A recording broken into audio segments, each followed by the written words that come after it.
All right, this is my 1 year review of the Mavic Mini.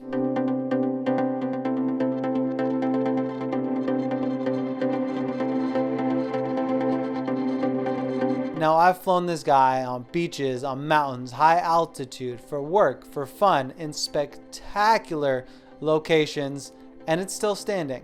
Even when the gimbal took a day off and the footage looked like FPV, it's still here. Or when I accidentally landed it in sand, it still works. Or even in high winds, it's still going. All right, let's go over the pros. Now, just because it's the claim to fame, I just have to mention it first. This drone is 249 grams. Now, why do you care? The FAA requires you to register any drone that is over 250 grams. So this comes right under that weight threshold. So you do not have to register this drone if you're using it for recreational purposes with the FAA. Now, I haven't had to deal with any scenarios, but the fact that this is under the 250 gram limit, it could get you out of some scenarios. I'm not saying that you should just go crazy with it, but it is 249 grams, very lightweight, very small, very compact, very portable. Now, speaking of being portable, this drone is great for traveling. It's great to take it in the car, go on a plane, take it on a hike, take it on a walk with your dog. Literally, you can take this anywhere. It comes with a little briefcase. And when I say briefcase, maybe picture a fourth of a briefcase, just like a little satchel.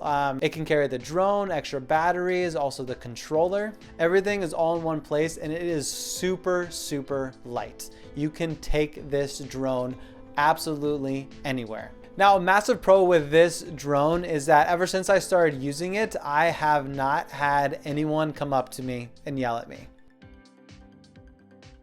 Now, before I was using the Phantom 4, I still have it, and a whole lot of people would come up to me and ask me what I'm doing. Some people were very polite, other people insanely aggressive.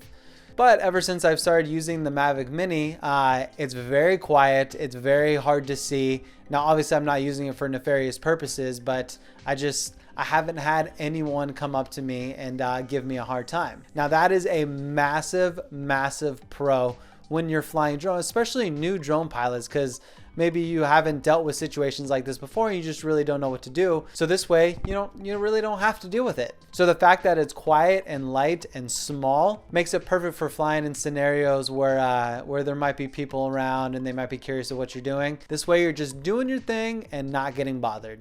Now, because it is so light, the flight time is really, really good. I've put in there for about like 27, 28 minutes. To be really honest, after a certain point, you kind of are like, okay, I'm gonna bring it down, and it still has 40% battery. Now, the price of the Mavic Mini has fluctuated, especially with deals and all that, but it is definitely worth it. Now, it definitely has some limitations, which I will go over in a little bit, but for the price point and the ease of use of it, there isn't a better drone out there. It is absolutely perfect for beginners that are just trying to figure out whether they want to dabble a little bit more in drone photography and drone video. It is absolutely perfect. It is so easy to use.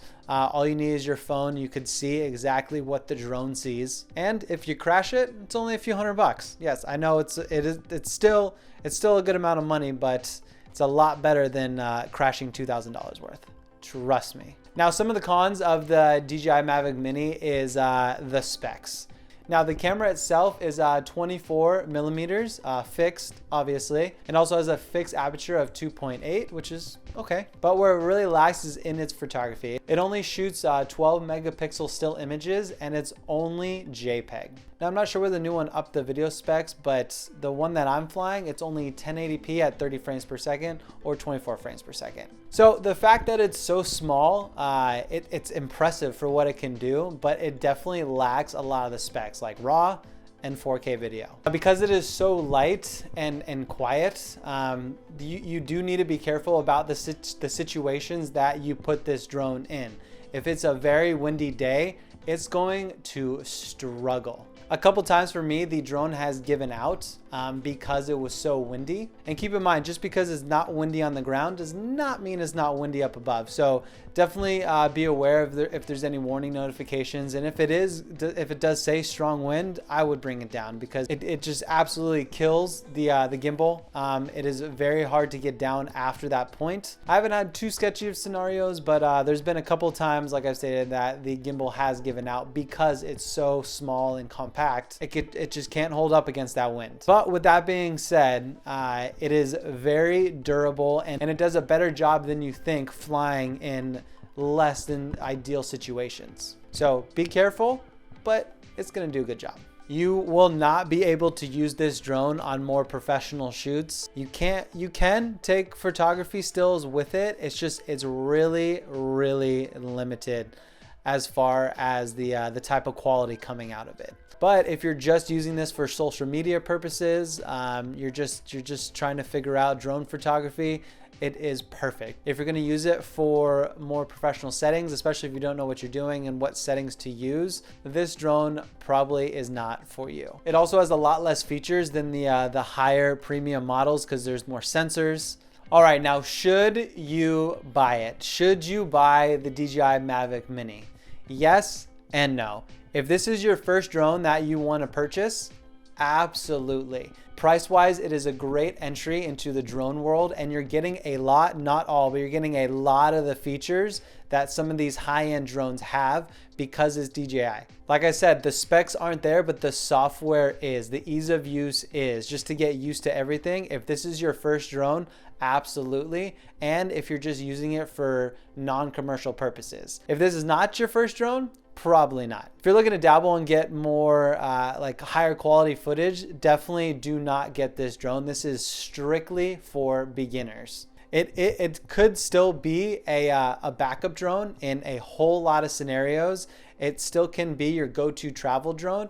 But if you're gonna do this professionally and you wanna get clips that are for money, I would not. I would definitely invest a little bit more money and get a higher quality drone camera for sure, 100%. All right, and that is it. That is all I have for today's video. Now, if you have any questions about this drone specifically, definitely throw it in the comment section down below. If you like this video and you want to see more, make sure to like and subscribe. Especially if you learned something in this video, definitely subscribe. We got a whole lot more videos coming. And thank you so much for watching, especially you to the end. I appreciate you, and I will see you next time. Peace.